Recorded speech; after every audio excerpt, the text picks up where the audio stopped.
Histórico cambio en Medio Oriente. Tras 24 años en el poder y 13 años de sangrienta guerra civil, cae el régimen de Bashar al-Assad. Una ofensiva relámpago liderada por insurgentes islamistas tomó Damasco sin resistencia significativa. Al-Assad escapó de la capital siria y se encuentra ya con asilo político en Moscú. Este es nuestro tema del día. Arrancamos. Tras la toma de Damasco, la gente celebra lo que los rebeldes llaman una nueva era para Siria. El primer ministro del país árabe se declara dispuesto a colaborar en el traspaso pacífico del gobierno.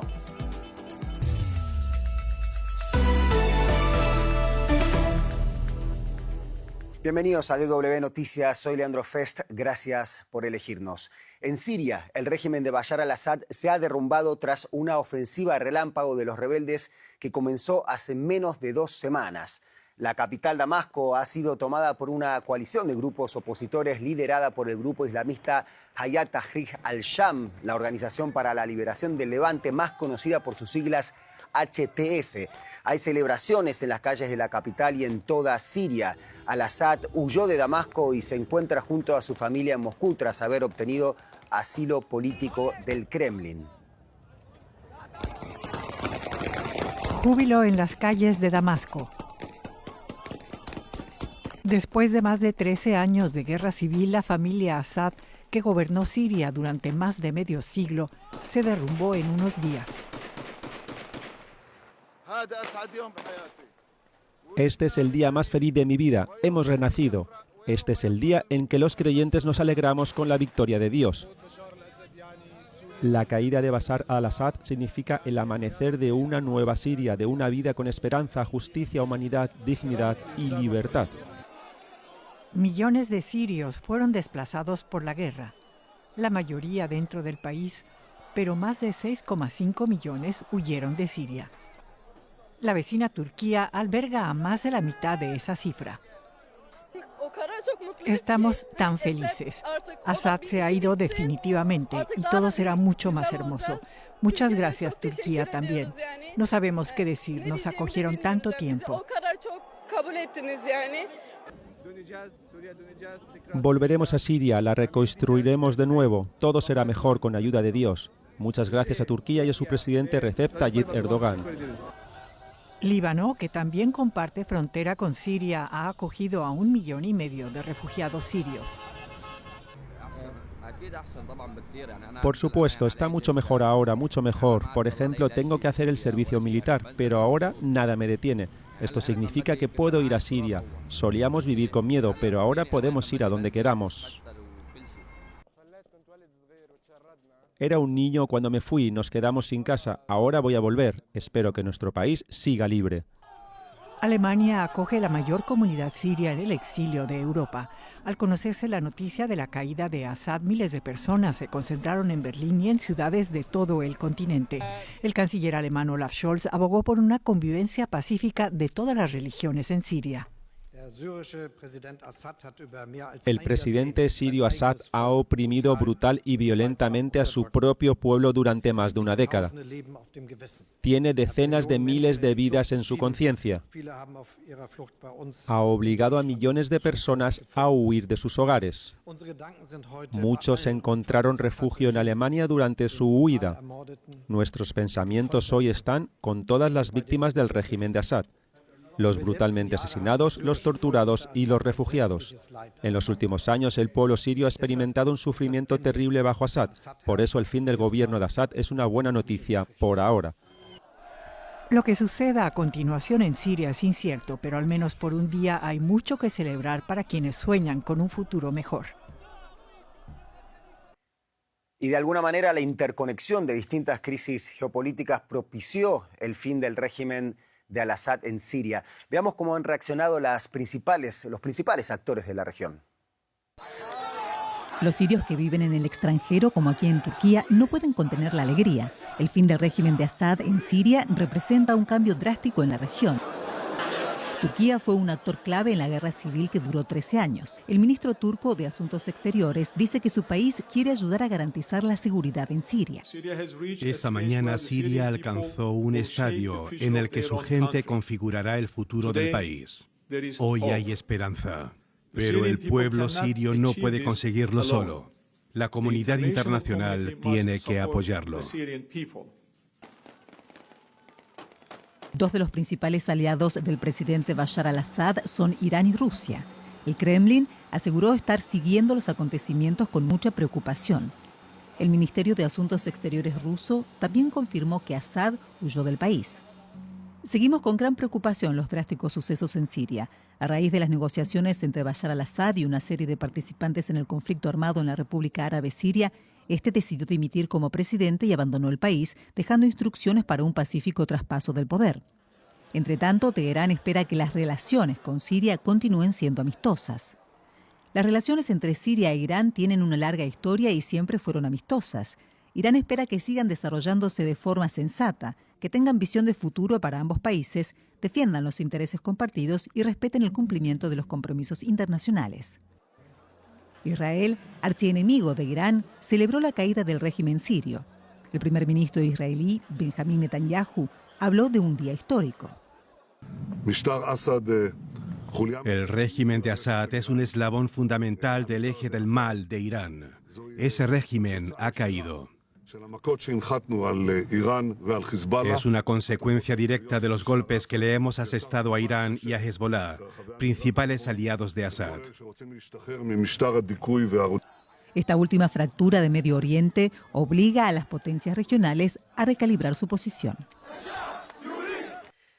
Y hay más declaraciones de Netanyahu después de que Israel se apoderara este domingo de una zona intermedia de los Altos del Golán en el área controlada por Siria, afirmando que se trata de una medida temporal y necesaria. Para el primer ministro Benjamín Netanyahu, la retirada de los soldados sirios pone fin al acuerdo de alto el fuego sellado en 1974 entre Israel y Siria, y según el mandatario, Israel debe hacerse cargo del territorio para protegerlo de cualquier nueva amenaza. Les tendemos una mano de paz a aquellos más allá de nuestra frontera en Siria, a los kurdos, drusos, cristianos y a los musulmanes que desean vivir en paz con Israel. Seguiremos los acontecimientos muy de cerca y veremos si podemos establecer relaciones de vecindad y pacíficas con las nuevas fuerzas emergentes en Siria. Ese es nuestro deseo. Pero si no es posible, haremos lo que sea necesario para defender el Estado y la frontera de Israel. Y el jefe del Estado Mayor del Ejército israelí aseguró este domingo que Siria se convirtió en el cuarto frente en el que mantiene una operación terrestre, sumándose a Gaza, Cisjordania y Líbano. La pregunta ahora es cómo se percibe en Israel este nuevo escenario ante la pérdida de influencia de Irán en Siria. ¿Cambia el equilibrio de poder en Medio Oriente en relación con Hezbollah en el Líbano y Hamas en Gaza? Esto es lo que nos decía Maya Siminovich desde Tel Aviv. Bueno, el objetivo de Israel es cancelar esa ayuda que llegaba de Irán pasando por Siria a Hezbollah y también a Hamas en aquel entonces. Pero en estos momentos, si efectivamente se cancela el poder iraní en Siria, que no es algo que sabemos al 100%, tampoco sabemos quién va a ocupar el poder en Siria, ¿no? Esa amalgama de milicias islamistas. No se sabe aquí. Hay muchos en Israel que dicen que bueno, Assad era malo conocido y están esperando a ver si lo que viene ahora puede ser peor todavía, pero con Assad efectivamente había una entente. Si bien era aliado abierto de Irán, fue muy condescendiente con Israel. Hubo bombardeos constantes desde hace años de vehículos con armas para Hezbollah por parte de Israel en Siria, y él hizo la vista gorda en esas ocasiones y con algunas otras cosas también. De manera que nada es tan claro, es muy gris lo que está sucediendo aquí y estamos todos muy a la expectativa. Y mientras desde Estados Unidos el Pentágono informa que atacó con aviones más de 75 objetivos de Estado Islámico en Siria, el presidente norteamericano Joe Biden dijo que su país apoyará un proceso liderado por Naciones Unidas para establecer una transición hacia una Siria independiente y soberana, y que para ello hablará con todas las facciones sirias, pero alertó sobre el historial de los grupos rebeldes que tomaron el poder en Damasco. Algunos de los grupos rebeldes que derrocaron a Assad tienen su propio historial de abusos terroristas contra los derechos humanos. Hemos tomado nota de las declaraciones de los líderes de esta revolución en estos últimos días y ahora están diciendo lo correcto, pero a medida que asuman una mayor responsabilidad, evaluaremos no solo sus palabras, sino también sus acciones. Y seguimos ampliando el tema de la jornada con Jesús Núñez Villaverde, codirector del Instituto de Estudios sobre Conflictos y Acción Humanitaria con sede en Madrid. Señor Villaverde, con la caída del régimen de Bashar al-Assad se abre una nueva era en Siria y la pregunta que muchos nos hacemos es ¿quiénes conforman estos grupos rebeldes que tomaron el poder en Damasco y qué tipo de gobierno se puede esperar de ellos?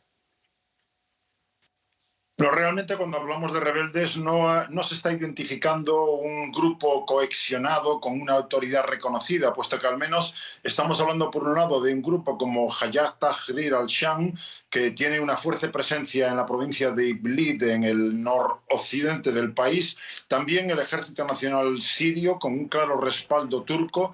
Hay que añadir también las Fuerzas Democráticas de Siria en la zona nororiental del país, que ha sido apoyada por Estados Unidos durante muchos años en el combate contra las fuerzas del Daesh, y todavía hay que añadir otros grupos más diversos en el sur del país, que son los que han protagonizado, por ejemplo, en la provincia de Deraa, la entrada incluso dentro de la capital. Como digo, no es un grupo cohesionado, no hay una autoridad reconocida, hay diferentes agendas y visiones de cómo puede ser el futuro de Siria entre ellos, y eso genera más dificultades para poder ver cómo puede ser el siguiente paso en esta nueva etapa que se abre, puesto que, por un lado, hay que reconocer que se ha producido un pacto que lleva a que la capital, Damasco, no haya sido tomada por la fuerza. Incluso el antiguo primer ministro sirio se identifica como una posible autoridad de transición para poder llegar a una transición ordenada de lo que pueda venir a partir de ahí, pero evidentemente se generan también muchas dudas en la medida en la que esa diversidad de actores puede acabar creando problemas y confrontaciones entre ellos.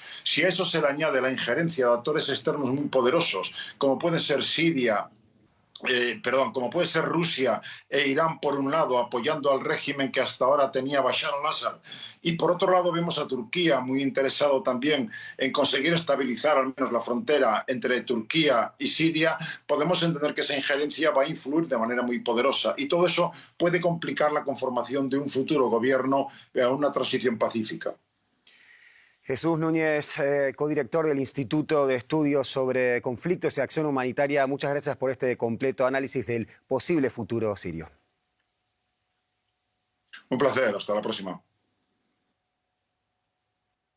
Y nada mejor que terminar el informativo con algo que no tenga nada que ver con guerras. Se acerca la Navidad y en Guatemala cientos de católicos expulsaron a los malos espíritus quemando simbólicamente al diablo. Las redes sociales se inundaron de videos y fotografías de las piñatas, las figuras de papel y alambre en forma del demonio de rojo y negro, una tradición que data del siglo XVI y los guatemaltecos esperan no perder. Son las 6 de la tarde y fuegos artificiales inundan las ciudades de Guatemala y dan paso a la quema del diablo. Miles de piñatas comienzan a arder en todo el país. El mensaje para los católicos guatemaltecos es claro: el bien triunfa sobre el mal. Se inicia entonces lo que son las vísperas de la Purísima Concepción de la Virgen María, que es una lucha entre el bien y el mal. El fuego es un purificador, es decir, destruye todo lo que es mal. La tradición tiene su origen en la época colonial. Los ciudadanos asistían a la procesión de la Virgen de los Reyes o la de la Inmaculada Concepción. A falta de alumbrado eléctrico, hacían estas fogatas para alumbrar su camino. Con el paso de los años también se quemaba basura y objetos viejos como símbolo de purificación y renovación espiritual. Una tradición que se ha mantenido viva durante 5 siglos y las y los guatemaltecos esperan no perder. Yo era feliz cuando era pequeña y ahora los niños, estamos como tratando de inculcarle esa tradición a los niños, porque se acaba también. Han intentado que esto acabe, esta tradición, pero yo creo que no debería de morir. Una importante tradición para unos, innecesaria contaminación para otros. Activistas alertan sobre el grave impacto ambiental. Sin embargo, este 7 de diciembre no fue la excepción. Las piñatas se volvieron a vender por doquier e iluminaron los barrios de Guatemala.